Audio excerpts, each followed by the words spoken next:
these next few bottles, I understand, could ruffle some feathers. Could hurt some feelings. But it's my opinion, and I'm going to stand by it. Welcome back, everyone. My name's Wade. This is Bourbon Hall, and today I'm talking about the most disappointing bottles I purchased this year. There's a few of them. Let's check it out. Let's get it.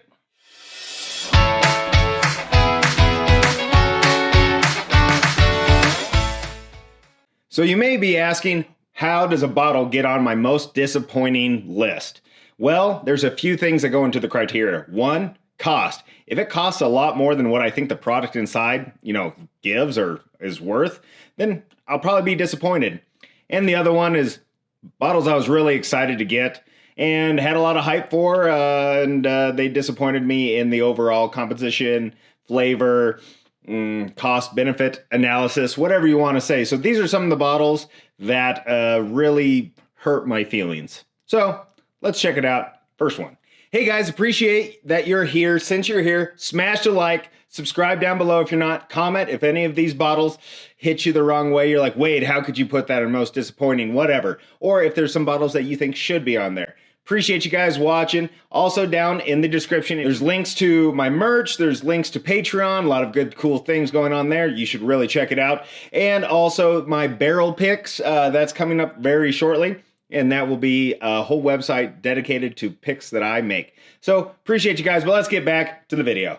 So some of you guys watch my content quite a bit, so some of these bottles won't be a surprise.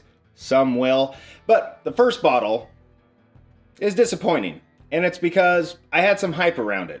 I was excited about it, and I thought it was going to be a really cool offering. And I was really excited to get it. But it's the Knob Creek Bourbon and Rye.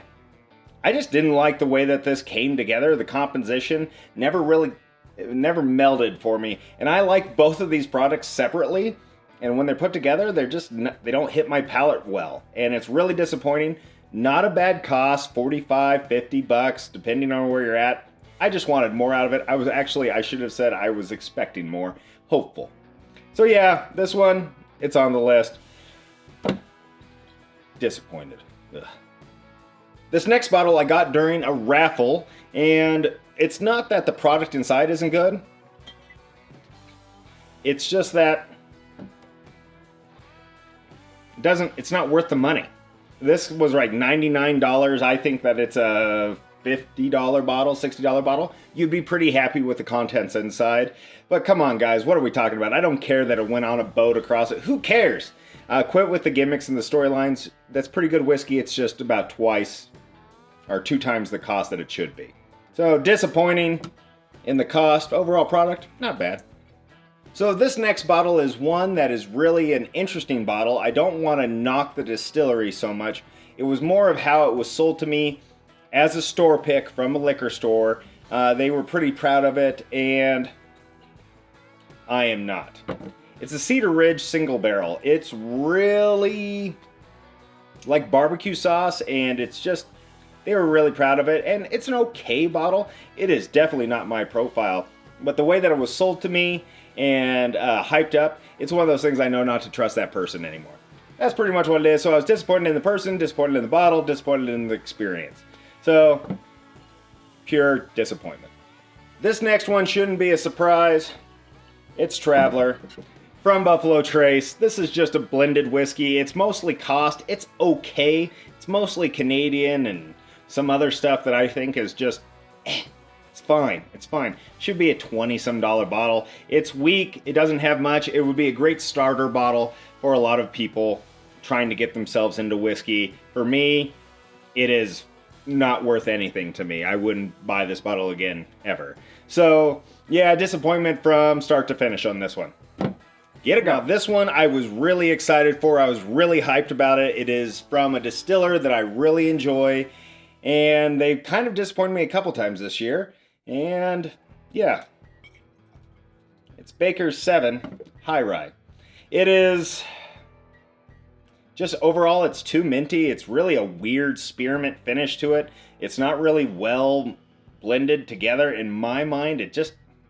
It's not a good product. They got me for 75 bucks on this, which I think is very disappointing with the product inside. Overall, pretty disappointed in the product, in the overall company providing this, because I like a lot of their stuff. Really disappointed in this product. And I won't be buying another bottle. Just a disappointment. Yeah, I was so excited. I was so excited. Damn you.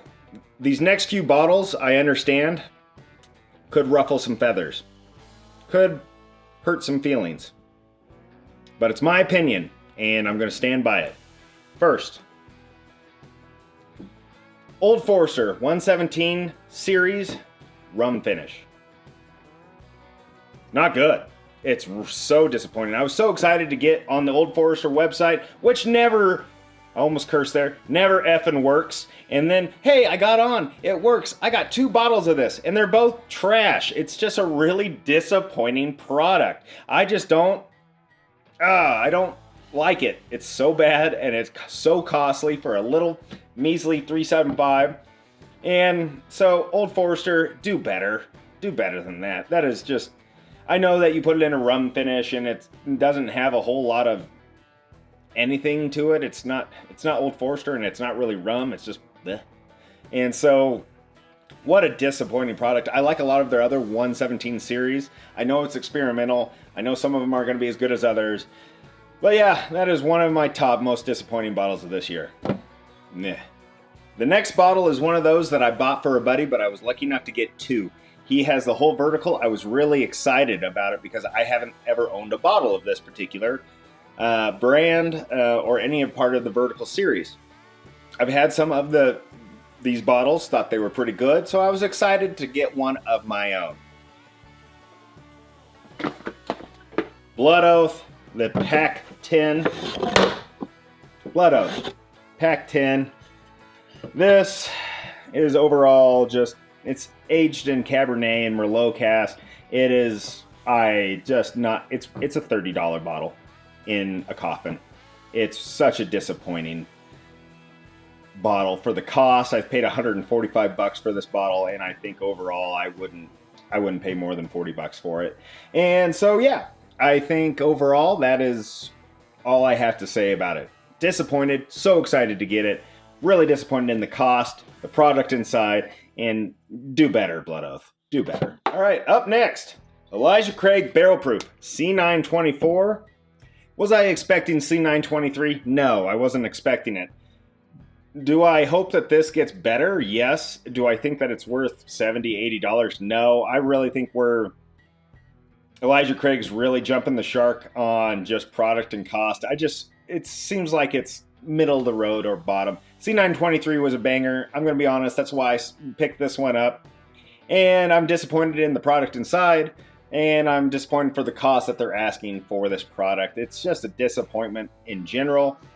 I know not everything can be a banger unicorn. I get that. But I think a lot of stuff can be better than this. And they know they're going to put it out. And schmucks like me are going to buy it. And so I think this might be my last Elijah Craig. All right, we come to the last bottle, and this is a big one for me to put on here. I contemplated for a long time if I wanted it on here or not. I decided, yep, it is my number one most disappointing bottle that I purchased this year. Cost me about $270. I was so excited to get it, guys. I have several other bottles. This is a single barrel product, so it could be the barrel. Yeah, I'm just disappointed. It really hurt my soul when I cracked it. I was expecting greatness for a $200 bottle or whatever I said. I think it was 170 some bucks now that I think about it. But I was just expecting more and greatness from this distillery since I enjoy this distillery so much and a lot of their products.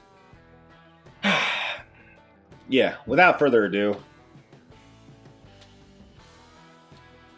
President's Choice. Old Forester President's Choice. This is 12-year product. This is batch 47. It's fine.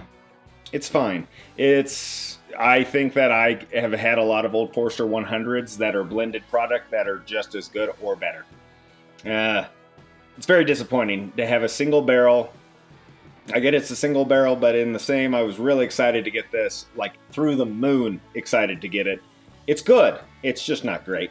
And I think that if you have a marketing scheme like this, yeah, you're probably not going to hit it out of the park all the time. But this was one of the more disappointing bottles that I've ever purchased. And yeah, hurts my soul. Do I like the product? Yes. Is it good? Sure. Does it still have some prestige? Is it going to go up on my top tier of my bar? Yes. But I'm saddened. I'm saddened that I was so excited for this. I was so excited to crack it. And then it came to be like, yeah, it wasn't awe-inspiring at all. And maybe that's me asking too much. I don't think it is. So, yeah, guys, so that's my list of my most disappointing bourbons of 2024 so far, I guess, in case I get something disappointing with a few other things that I might get my hands on later at the end of this year. Doubt that I'll get anything that disappoints me as much as these bottles. But that's kind of the game that we play. Sometimes you pay too much for the product inside. Most of the cost is just out of control right now. So you're going to be disappointed if it's not a banger product, right? Right. So appreciate you guys watching. Let me know down in the comments, what do you think about my list? What would you add? What would you take away? Until next time, let's get some bourbon that we're not, spending an arm and leg on, and it's still pretty good. See you guys. Peace.